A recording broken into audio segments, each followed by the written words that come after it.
You won't look at that place that way.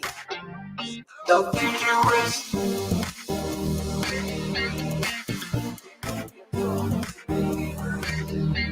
The futurist.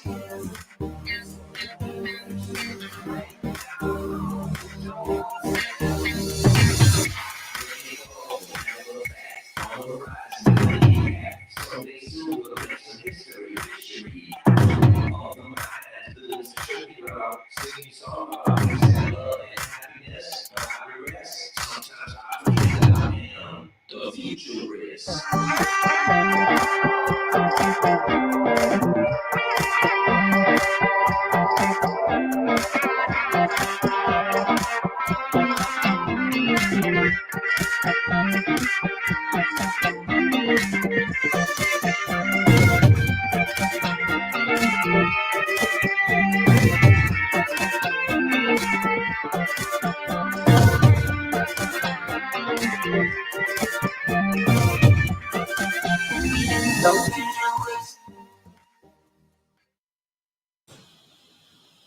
Hello, everybody. Welcome to another week. We have another week of exciting content for all of you.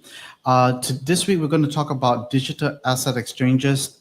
Okay. But before that, okay, how is everyone doing? And I was just having this thought, are you starting to miss physical meetups yet right now? Because I know we were doing all these events and stuff like that. So this random thought just came to my mind. If you are ready to if you're ready to actually start going out for physical meetups, maybe let us know in the comment sections. Okay, what do you think? Shall we maybe start organizing something soon, or maybe we should wait until 2021? Let me know your thoughts, and then so that we can know how you actually feel right now.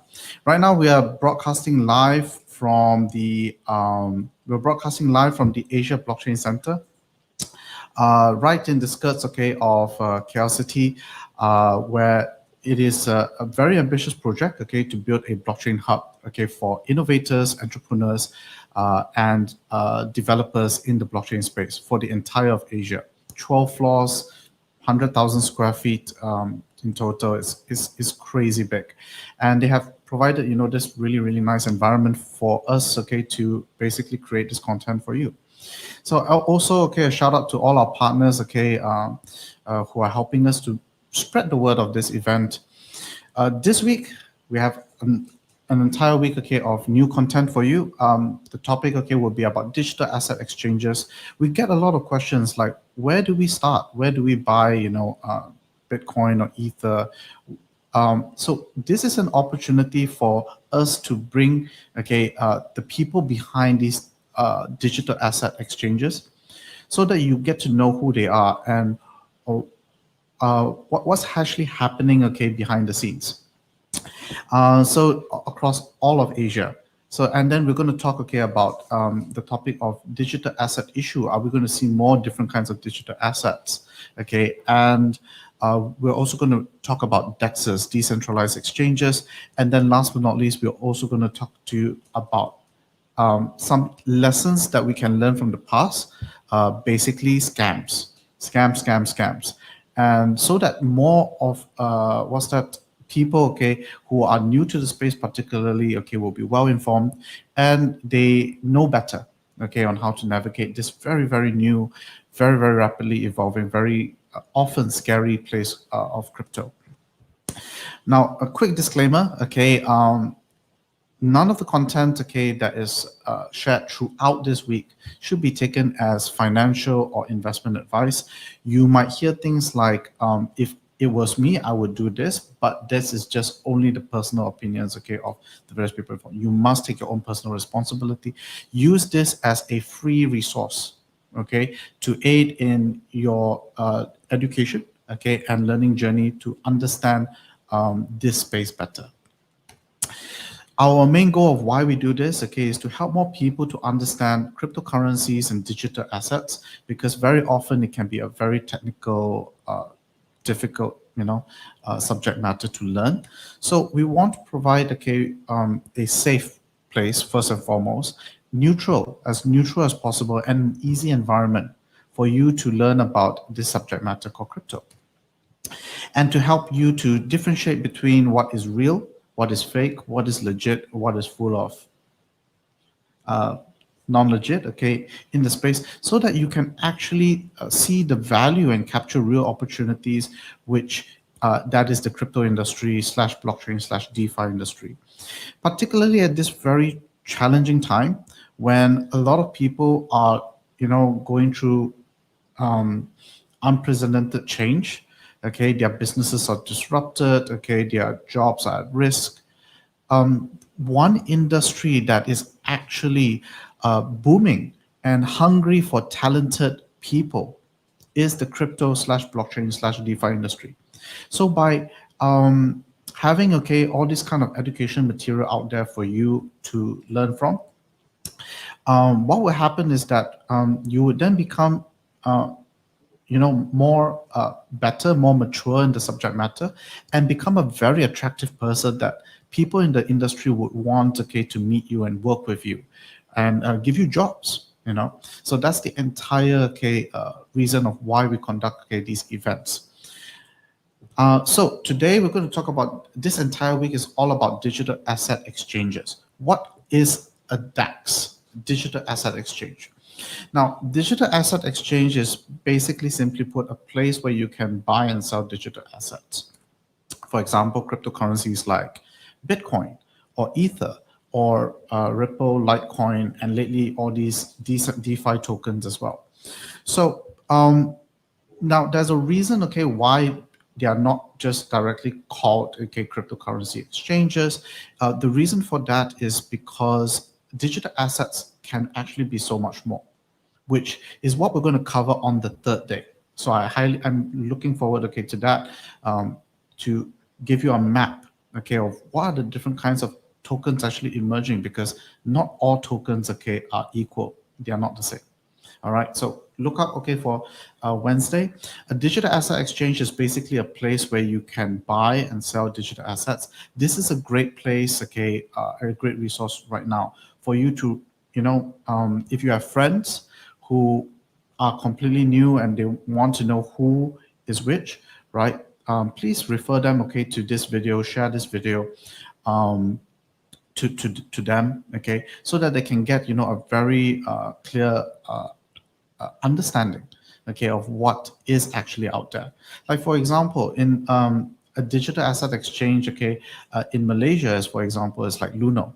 So Luno has is one of the approved regulated exchanges in Malaysia. It is the largest one to date. It is the first one to get approved by the government, and they have both.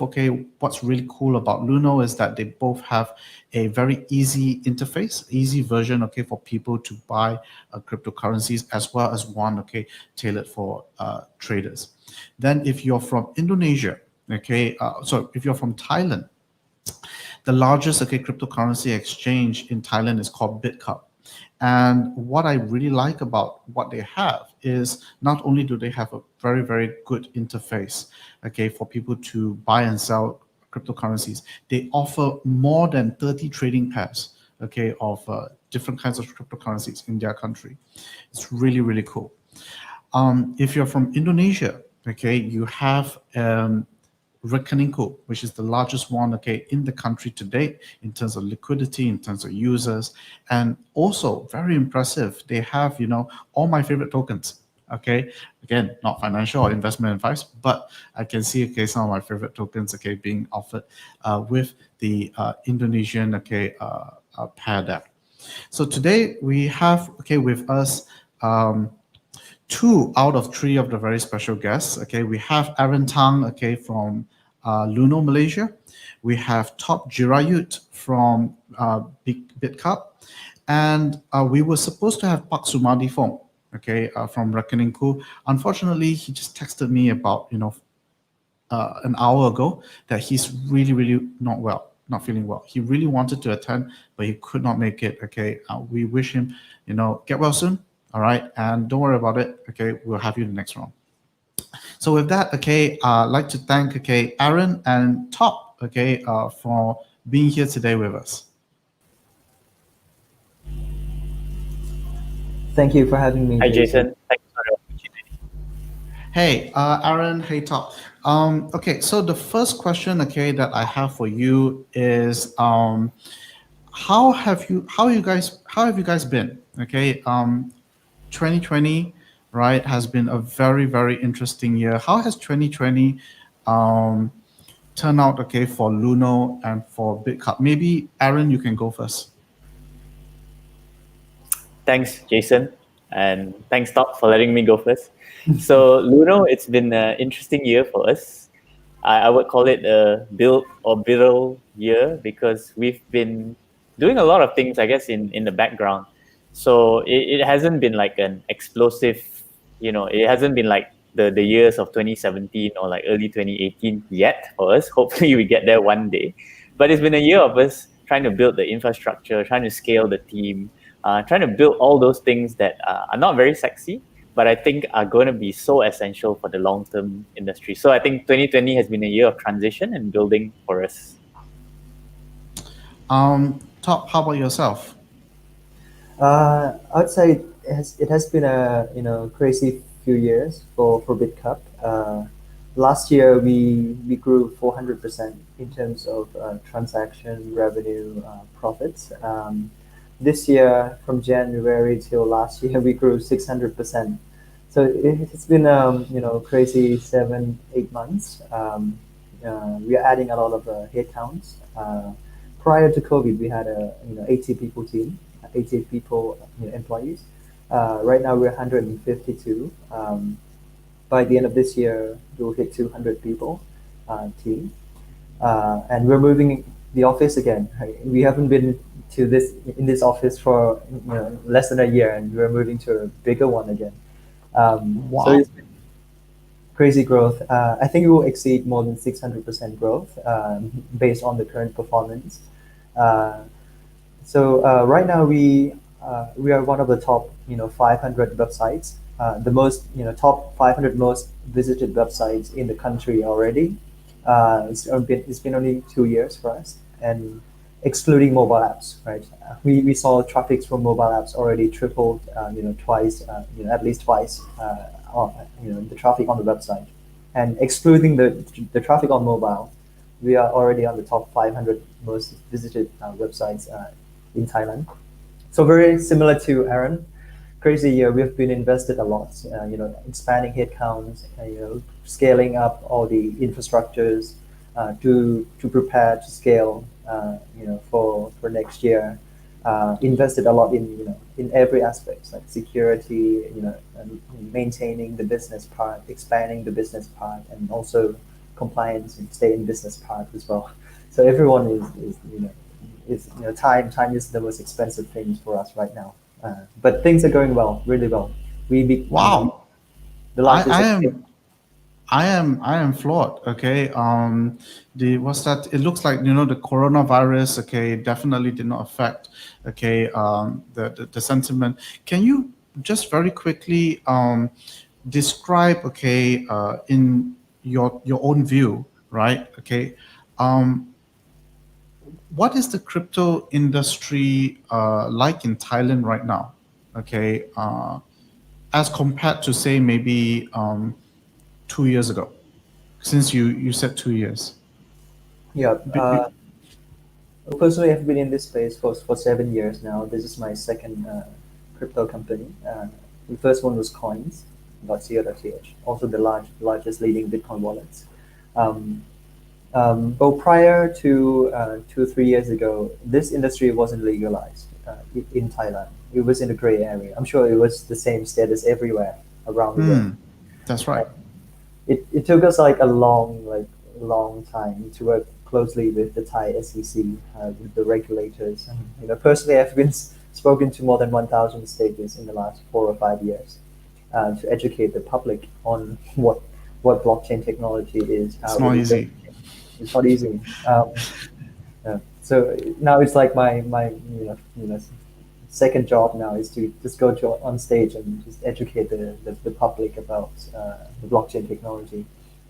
But it paid out because Thailand is one of the very first country to legalize, the cryptocurrency exchange in the world, in the entire world actually, and we are one of the very first company with this license. Luckily, we're in the era where the regulators are starting to listen more to the private sectors, and with this wave of Libra digital yuan coming in, they're even more open right now to, for innovation. Very, very interesting. Aaron, what do you think? Okay, how would you describe the crypto scene in Malaysia in your own words right now as compared to say um, a, a year ago or 2 years ago? Yeah. Cool. Thanks, Jason. I mean, you probably know the crypto scene much better than me because you are like, literally like speaking to people every day. And I really admire the work that Bitcoin Malaysia does, and as well as your group.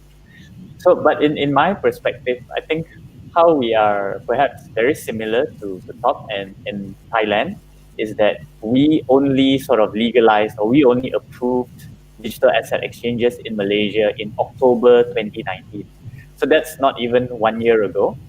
The regulations were out like maybe 2.5 years ago, but as Top knows very well, there's a long process of going to meet the regulators, putting in the paperwork, meeting after meeting, trying to sort out all the elements, right?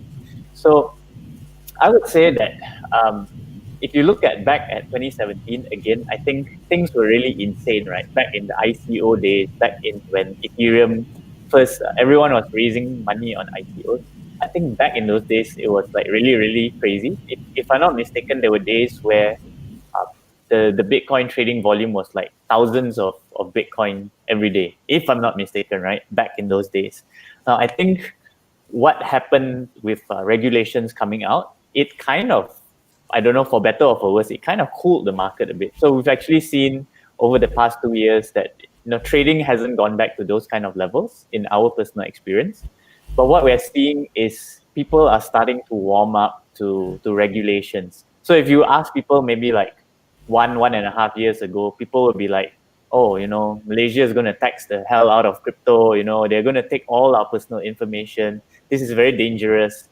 No one wants regulated exchanges. So, but I think over time, people have realized that regulation is a good thing because regulation will bring in the mass retail interest.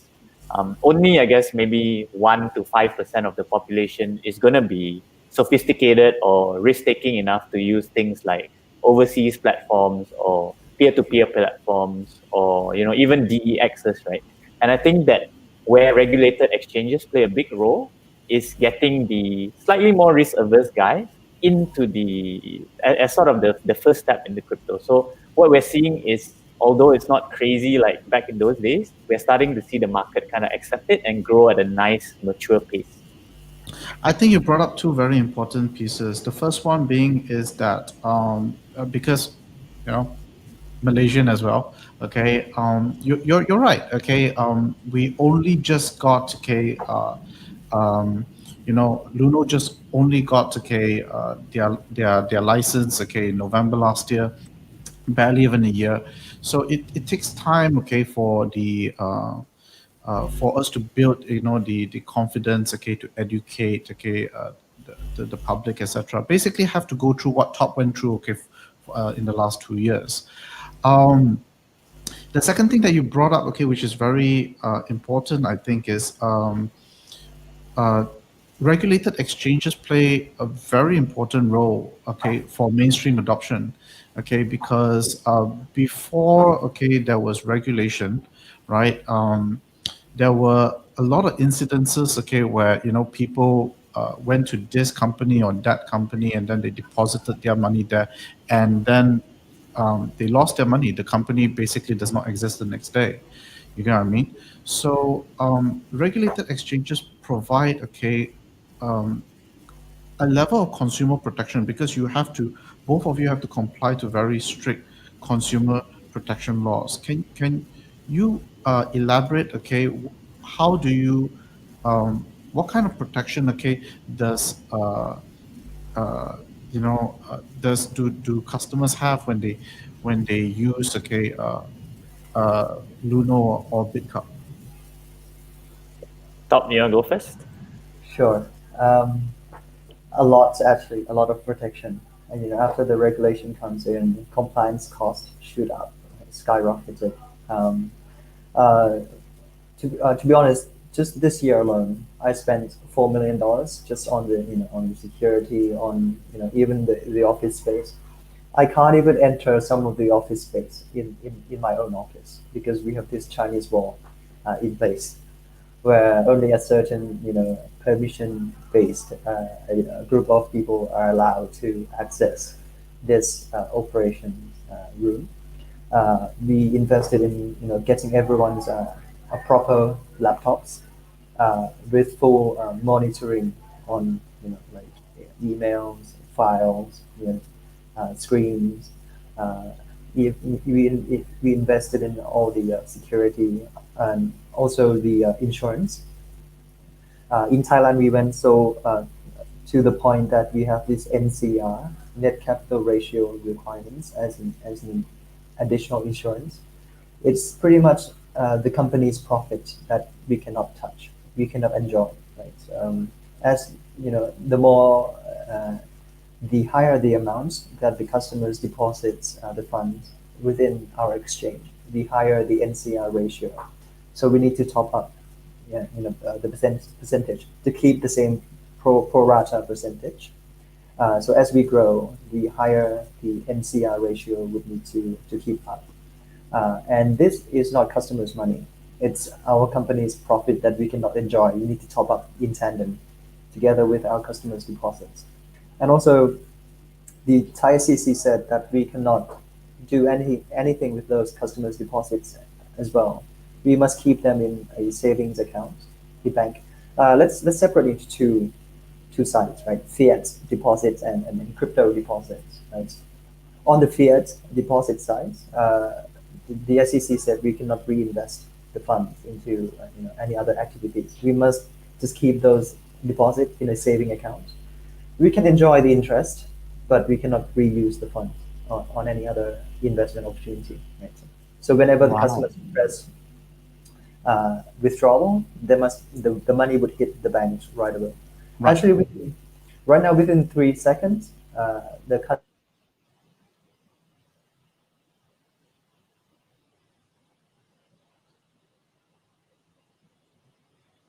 instantaneous. Hello? So it's almost instantaneous, right? On the fiat side, we cannot touch the money. On the crypto side, there's an additional 100 million US dollars insurance funds with a third party custodian. So there are a lot of additional cost and compliance. We are sending reports every month to the Thai SEC, to the different regulators. So the number of reports is also going up in tandem. Wow. So I got two takeaways from that. So the first one being is that we already know that exchanges are a huge honeypot for basically attacks, right? Okay. But however, one thing that you need to also go through is you need to incur a lot of high compliance costs as well, which is different from what a lot of people will have to go through if they're unregulated. Is it the same? Okay, are there any differences? Okay, with what you go through, Aaron? Nope. I would say I go through the exact same experience as Top, and I'm laughing because I think like over the past couple of weeks, couple of months, the amount of time I spent basically speaking to the SC on customer protection, what we do to protect customer funds is like super intense, right? It's like I'm spending a huge percentage of my time working together with the SC to make sure that the customer funds are secure. So some of the things that I just want to mention here, similar to Top, we have two different things, right? There's the ringgit, Malaysian ringgit fiat, and then there's the crypto assets. Now in Malaysia, the fiat is stored not even in our own bank account name, so we have to use a trustee. So whenever you make a ringgit deposit into the account, you're not actually paying it to an account, you're paying it to a third party trustee. which is also licensed by the SC. So I guess you can call that we don't have hands in the cookie jar, meaning that even if I wanted to go and take out the money myself, I can't. Like literally, that money needs to be approved by a third-party trustee before it can be paid out. So that's Right. that's the ringgit part of things. And if we talk about the digital assets, we use multi-layer security. So there's the hot wallet, which is connected online, but that hot wallet also uses the services of a third-party custodian, which is BitGo. So it's a multi-signature kind of arrangement. They have to sign, we have to sign before anyone can make the transaction. Apart from the hot wallet, we keep most of the funds offline, which is either in cold storage or another thing that we call deep freeze. So we like to consider it like bank grade kind of security because we are literally distributing private keys in separate parts. And like if you go to the highest level of security, it's like even in different parts of around the world, which nobody knows. So I think that's the level of security that we go for. And I think, as you mentioned correctly, exchanges are huge areas of targets. We know that we incur a lot of costs, but it is important to keep the funds that level of safe. Okay, so something very interesting that you mentioned, okay, which is that on the fiat side, okay, you need to make sure, okay, that definitely, okay, if anybody deposited any ringgit or Thai baht, okay, the company needs to be able to honor, okay, the withdrawal, right? That's one part. But on the digital asset side, okay, those deposits, I want to segue this, okay, into your thoughts on the emerging trend of DeFi, right? Okay, what are your thoughts, okay, about DeFi and maybe offering additional, like benefits or features, okay, to your clients, okay, to basically earn, I don't know, a savings, additional savings, or if there's any idle cryptocurrencies, okay, in the exchange. Because the thing is, you have the reputation. You get what I mean? That is your advantage. Luno has their reputation. Bitkub has the reputation. What are your thoughts on DeFi? Aaron first. Thanks, Jason. I really like the concept of DeFi. I think that it's very early in the game. Indeed, almost every week we hear of like not so savory things happening with DeFi right now, right? Yes. And I think it's normal for the start of any industry. I will share that we do really, really want to get involved in the space, but it is a matter of working with perhaps the right partner and choosing the right time. So a simple example of what we're doing, and this is the global Luno exchange, right? We are partnering with Genesis. Genesis is an institutional prime broker. So very soon in the Luno wallet, you will be able to basically transfer your Bitcoin into a separate wallet, and that gets loaned out to Genesis, and that will be earning interest. Now, the one caveat I'll say is that in Malaysia, this is still subject to the SC's approval. In other markets, it's a bit easier, right? Because the SC doesn't watch it so closely. In Malaysia, we're still talking to the SC about it. So it might take some time, and this is something I'm really trying to push. But yeah, we are definitely interested to take steps into this space, and we think it is the future, right? That the emerging digital asset world is going to learn more and more from the traditional world of finance and just come up with more clever ways of doing things. Okay, before I pass, okay, it back to Top, okay, to get his views, okay, about DeFi, I just want to maybe, I think that this is a question that's coming in from the community, right? Can you give us a little clarity as to why is it, okay, that in Malaysia we are not able to offer more trading pairs, okay, as compared to what maybe Bitkub is actually being able to offer. What is the difference that's going on here? Is there a confidence thing? What's going on? Yeah. So thanks, Jason. That's a question that's close to my heart, right? Because I get jealous, right? Seeing people do a lot more trading, a lot more volume. I would say that at the end of long story short, there is a committee within Malaysia which comprises of the SC and Bank Negara. that reviews actually if we want to list a coin. Okay, if we want to offer a new trading pair, it literally needs to go through to that committee for approval. Now you can imagine, like, let's say Bitcoin and Ethereum were pretty okay because I think they are widely decentralized today. But let's say I were to come with something like, say, I want to do USDT BNB pairing, right? Now I think that would perhaps raise some alarm because number one, stable coin. And Yeah. I think the the regulation in Malaysia, it although it defines crypto as a security, stable coins, as I understand the payment services thing that they are in parliament right now, that falls under Bank Negara. And I also understand that regulators are starting to get a little bit concerned about stable coins. So I think that's the long story short is that regulators are still quite I guess you can call it quite averse to like opening the floodgates to say 30 to 40 pairs. And what they're doing is let's allow a couple, let's see how the market grows, let's see if we can contain the risk.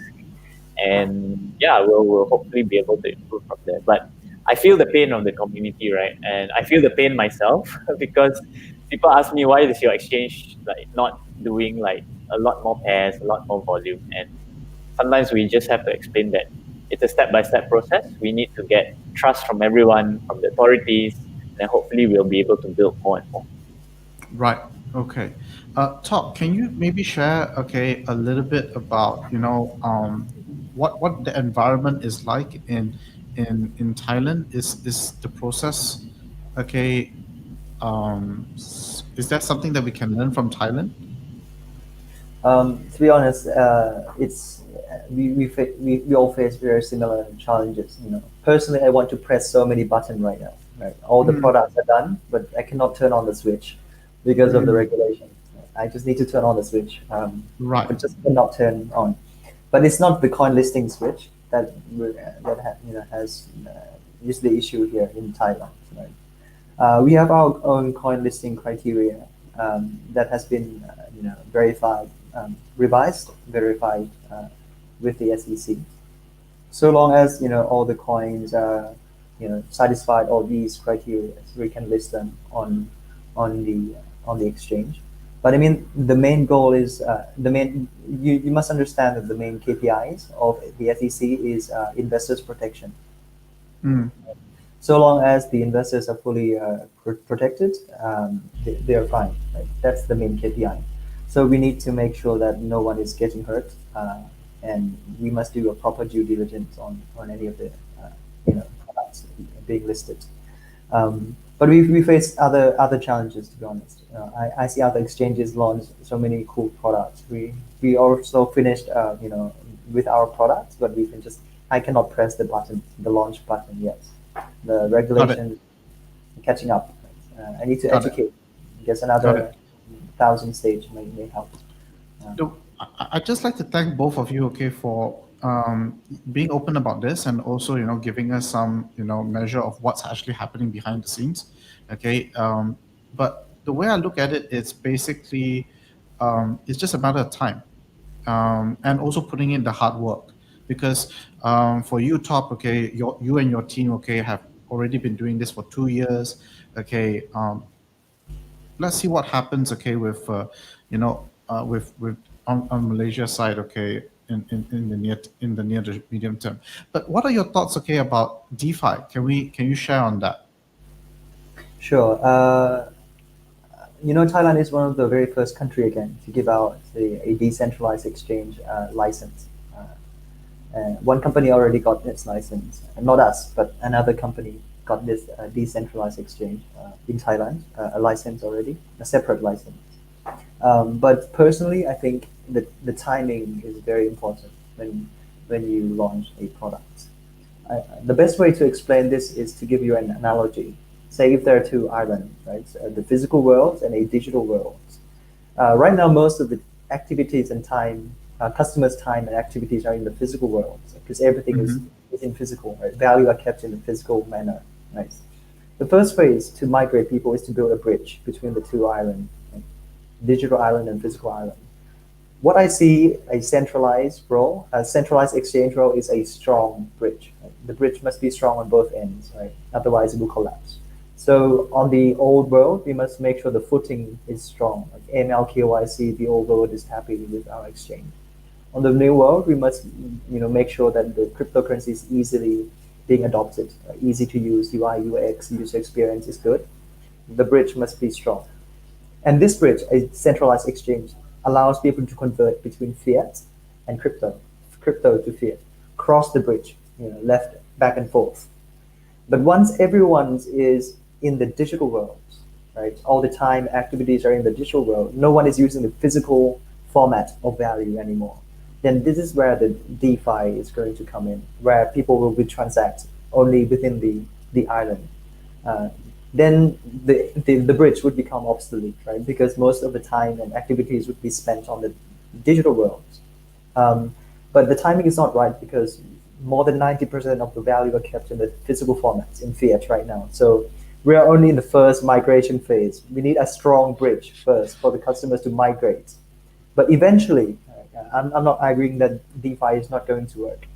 Eventually, right, DeFi will overtake, the centralized exchange if there's no need to convert crypto to fiat. Everything is in crypto already. Everything is in digital formats. What's the point of converting back to fiat, right? So that's when the DeFi is going to come in. So this is an interesting topic, right? Okay, because there is legitimate, okay, how do I say it? There's already been people talking, okay, in the community that DeFi, okay, will, how do I say, eat up CeFi, etc. But the biggest thing really, as you quite correctly pointed out, is connecting the real world, okay, with the virtual world, and that even if, let's say, these protocols uh, stand the test of time, okay, that they provably, their smart contracts, okay, um, are proven, okay, to function, okay, as intended, without vulnerabilities, without bugs and etc. Okay, over, say, right now most DeFi projects right now are less than 2 years old. Okay, I would say even the like Compound, Aave, and etc. They're all like 2 years. Okay, but we have seen, okay, projects, okay, that only existed for like 48 hours and then they just disappear. So the I think that it's going to really, really, how do I say it? What you say is correct. Although that this is something that we want, okay, to see happen, it's not so easily because it takes time to build this stuff. It takes time, okay, to build trust. It takes time, okay, to build this. But I'm really, really interested, okay, and looking forward to seeing real world assets being tokenized. In Malaysia, I think that we are still emerging because the regulations are still forming up right now. Am I correct, Aaron? Okay, that the if someone wanted to issue, I don't know, a new token, okay, that there's regulations being formed up there. But for Thailand, okay, what are the are there real world assets already being tokenized in Thailand? Yes, just for the confidentiality reason, I cannot tell the name, but a Sure. big description this would be okay. Yeah. We're on our way to tokenize real estates, STO, asset-backed token. The first asset would be real estate token, but we have other tokens on the pipeline as well. We have like diamonds, gold in the pipeline. And the regulations are coming out. You'll see the first real estate token very soon, legalized real estate token uh, very soon in Thailand. I cannot tell you the name. The amount would Sure. be quite big. I totally respect that, and I think that the community does not expect that as well. I think what the community really appreciates, okay, is understanding, okay, where we are right now, okay, how much of it, okay, is um, still, kind of like, in the conceptual stage, in the, pie in the sky stage, okay, and you know, what are the kind of like use cases, things like that. I am really, really looking forward to see, okay, real world assets getting tokenized, okay, uh, over the next, okay, 12 months, okay, 6 months to 12 months. Now, I'd like to ask both of you a question, okay, because both of you are, okay, leaders, okay, in your own countries, right? I'd like to ask you, okay, in your opinion, what do you think, okay, does your industry need right now? What does the crypto industry need right now in the next 6 months to 12 months? What do you hope to see more of? Who would you like to address? Sorry, maybe Aaron go first. What do you think the industry needs more right now, like immediate? Um, it's strange, right? Because we have regulations in place. I would really love to see the traditional financial institutions sort of take that first step forward. Now, I'm not sure if you know this, but despite the approvals, despite the regulations, despite Bank Negara's guidelines, most banks in Malaysia today will still not bank a crypto company, right? And this has gone to like board of directors level at several major banks. I'm not going to say which banks, but I can tell you that it has gone to board of directors level of several major banks. And up to this point, right, there's still so much sort of skepticism. You know, if you say blockchain, right, people are like, yeah, I'm gonna try blockchain, blockchain this, blockchain that. But the moment you mention like crypto, the moment you mention Bitcoin, then it somehow I feel that we are like on the cusp of something big, but we don't really have that broad level industry support yet. And I think that that's really the next thing that we need to get to. Granted, the regulators I think have done their part already, short of actually going to like financial institutions and saying, yes, you must work with a crypto exchange, right? They obviously can't do that. So I think they've already taken their steps. But I would like to see the other industries in Malaysia, especially, take that step of bravery, take that leap of faith, and really explore what this kind of new digital assets can bring to them as well. What about your environment, Tom? What does your crypto industry, in your opinion, need right now? Sure. To speed up the regulations even more, right? Even though we are one of the very, very first country to legalize this space, but there are so many products that I cannot press the launch button. Um, and I think regulators would need to talk to each other more. In Thailand, there are so many regulators, and they all look after their own space. For example, the Bank of Thailand looks after the currency side. The SEC looks after the assets side. The RD looks after the tax side, and each they have different KPIs. Right? The Bank of Thailand KPIs is financial stability. The SEC's KPIs is investors protection. The RD's KPI is tax maximization for the country. And it's like we are playing different songs. We need a proper conductor, right? A middleman, a conductor, and say, guys, we need the country's KPI. I know you guys have your own KPI, but we must conduct a music here. Like, stop playing different song. So you must forego some parts so that everyone can work together and listen to the public and can move at a much faster rate. Easily if Libra were to launch today, everyone in Thailand, to be honest, would be arguing, right? Who is going to be looking after Libra? Is it the Bank of Thailand, a stable coin, or is it the SEC should be looking after this stable coin project, right? We're in the overlapping world now. One technology is it's not like one particular thing anymore. It's time that regulators talk to each other, and we need a proper conductor. We need the country's KPI, not individual KPI, and they fight with each other, contradicts with each other, and we're not moving anywhere. To be honest, what we need right now is a proper conductor who has been in this space and see the big picture, and can facilitate everyone to play the same song, the same music, right? To move Thailand forward, and also education. Like I've personally been talking to over 1,000 stages, like literally 1,000 stages in the last 4 years. But say with retail, commercial banks, it got up to like the mid management level that blockchain is going to change the world, and what we are doing is very innovative, right? Allows Thai people to transfer money to the UK, Thailand to the UK within 30 seconds with a RippleNet solution, for example. And all these innovation got stuck at the very, very top. Those guys with 40, 50 years old plus, who doesn't, there's a generation gap here. The guys with the ones with the power, right, to change things. The education only go up to the middle management level, not really up to the decision maker for the private banking side.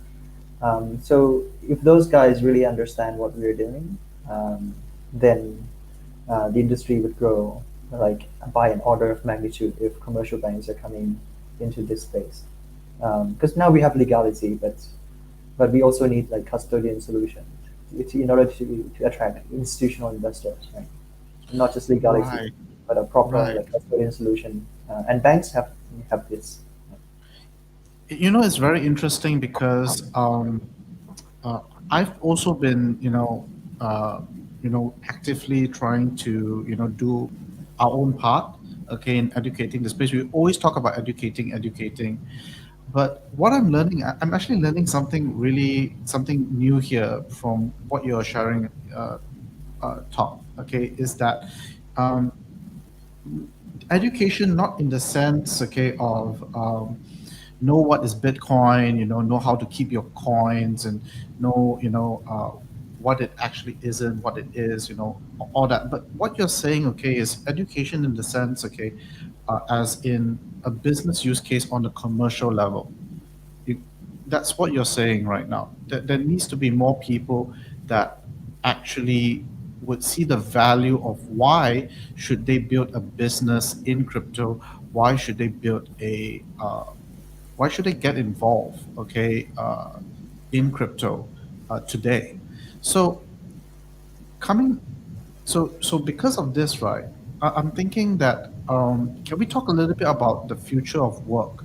Maybe we should go beyond already, about once you learn about crypto, your job is to go to Luno, Bitkub, get some bag of coins, okay, and then just hodl. We should move beyond that, but we should talk more about what are the kind of like roles, careers that people can build in the cryptocurrency space.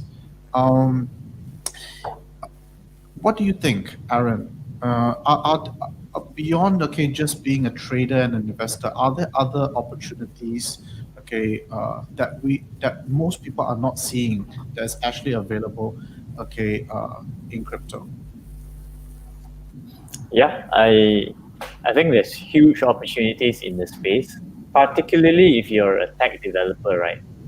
I mean, if you talk about things like, say, my job, which is a little bit more to do with like regulations, marketing, operations, these are things that if you come from, say, a traditional industry, there are overlaps. So you see, it's not like especially a unique skill or anything. But if you talk about tech developers, right, the space of blockchain itself is very unique. It's new technology. I think the really interesting thing is that it's not like there are incumbents or people who are with 40 years experience in the blockchain tech developer space today. So it's like blockchain has been around maybe 5 years, 6 years. If you got 5, 6 years tech experience in blockchain, already super good, right? So I think it's a very interesting playing field. And you spoke about it, right? The world of remote working, distributed working. What's stopping someone today who is really motivated to, say, work from Malaysia? He's got really good tech skills that he learned and practice, and then he works for, say, an international company based in, I don't know, Japan or maybe the US or Germany. And all these things can happen because the demand is there. And tech is a democratizing force, right? It doesn't matter how you look like, it doesn't matter what language you speak. As long as you're able to contribute in terms of code, then there will be tons of opportunities. And I like to use this example because we are Malaysians, you and I, Jason. There are couple of like super really good Malaysian companies. For example, Etherscan, the tech team is all based in Malaysia. Super proud of these guys, right? And I think they are like very humble. They don't go and shout about it that we are like a world-class company, and we're just like, based out of our sort of humble little Malaysia. So I would look at this as such a powerful example of you can be based in Malaysia, but you can provide your services to the whole world, and the whole world will recognize you without prejudice because your work is so good. Okay, so takeaway is that learn how to code, okay, and a lot of opportunities, okay, to be a developer in this space. What about you, Tom? Is there something, okay, that most people are not seeing as to beyond just buying, investing, trading? Is there something that people are just not seeing here as an Sure. opportunity? I mean, there are huge opportunity, in the space. If you look at the internet 20 years ago, right, when the internet of information arrived, it pretty much democratized the way we share information, right? TCP/IP. Imagine before the world before the internet. Do you remember when you want to distribute information? There must be this one tycoon, billionaire, who creates a newspaper business in the country and distribute newspapers around.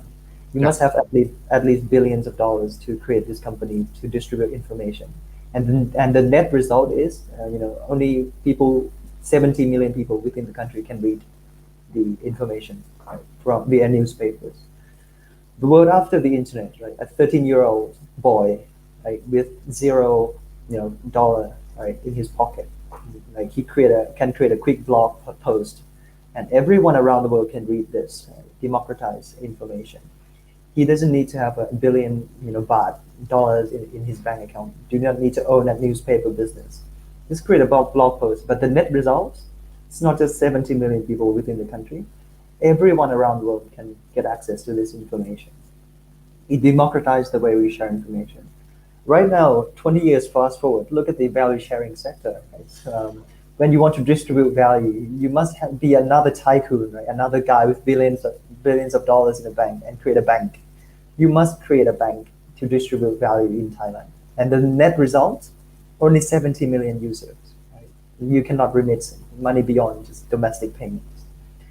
Right now, a 13-year-old boy can create a better transaction network, on the blockchain to allow anyone to transact any kind of assets. Just like opening a blog post, and the net result, anyone can join and and use this network. Just right, get access to the blog post. And the net result is definitely not 70 million people. Anyone around the world. The cost is zero, right? Sometimes you don't need to be a coder. My vision would be that technology would be so easy to use that our job is to humanize the technology so that a 13-year-old can create a blog post without knowing how to code, right? So in the future, a 13-year-old can create a better transaction network on the blockchain to allow anyone to transact any kind of assets in the future, and anyone can use it, not just within the country domestic payments. And that is just one solution. If you look at our region, in the ASEAN region, there are so many unbanked people, right? Unbanked population. And these guys are getting abused. Money transfer, like they're paying 10, 15% to Western Union, a company that has been around since World War II, right? Every Filipino is working like 13 months per year because that one extra month is the fee to Western Union. It's ridiculous. We're in a world where we can do international phone calls for free, and we're remitting value, and we're still paying like 13 months per year of work. It's crazy. With our solution, this is a quick win, right? We're working with the Bank of Thailand right now, the RippleNet. We allow customers to remit money from Thailand to the UK within 30 seconds, right? Not 2 days, 30 seconds. And the cost is down to 0.05%, 100 times cheaper, right? We did a test from America to Thailand. Only took us 1 minute to remit money back home.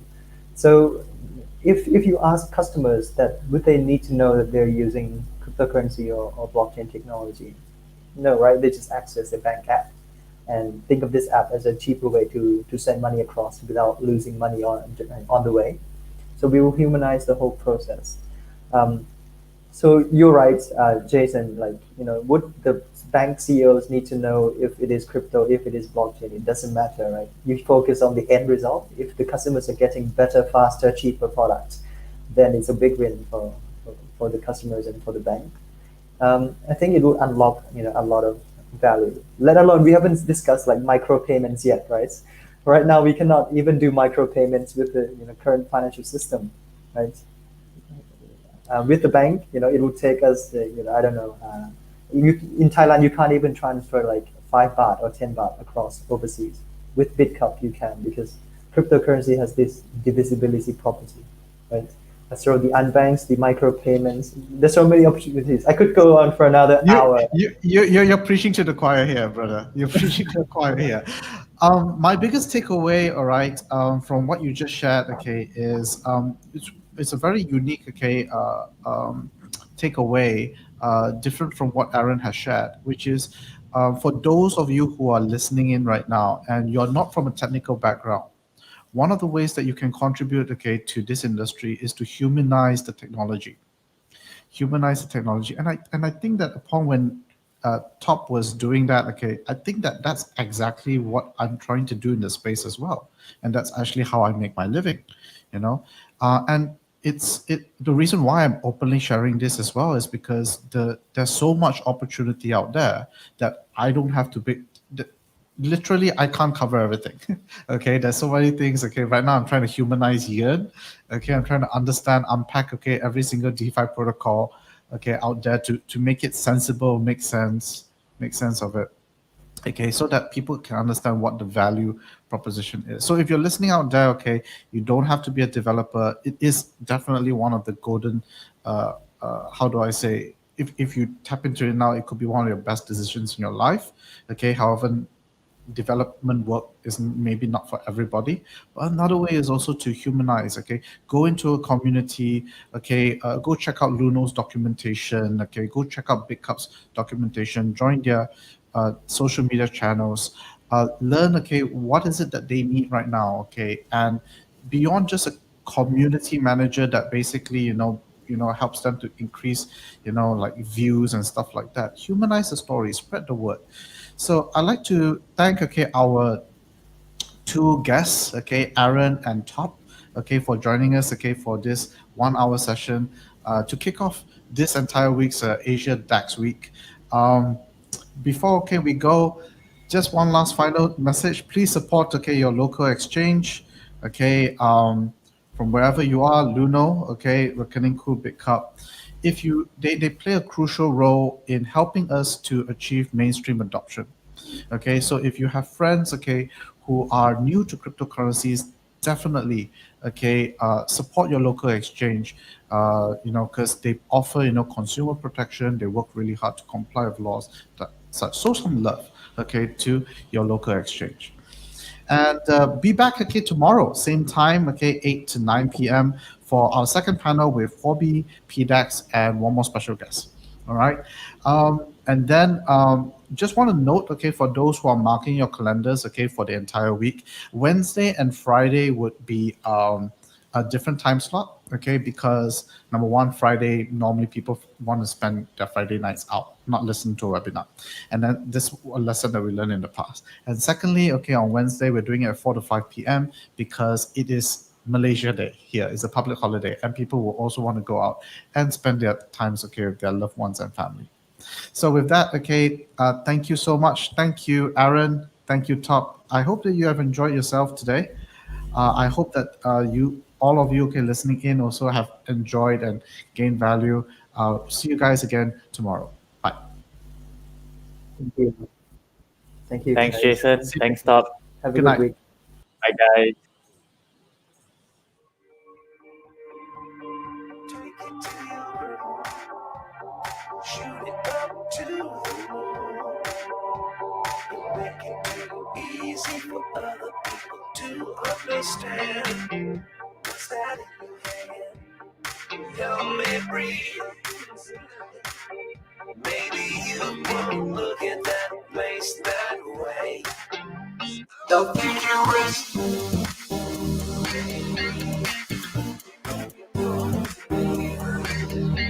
The the futurist.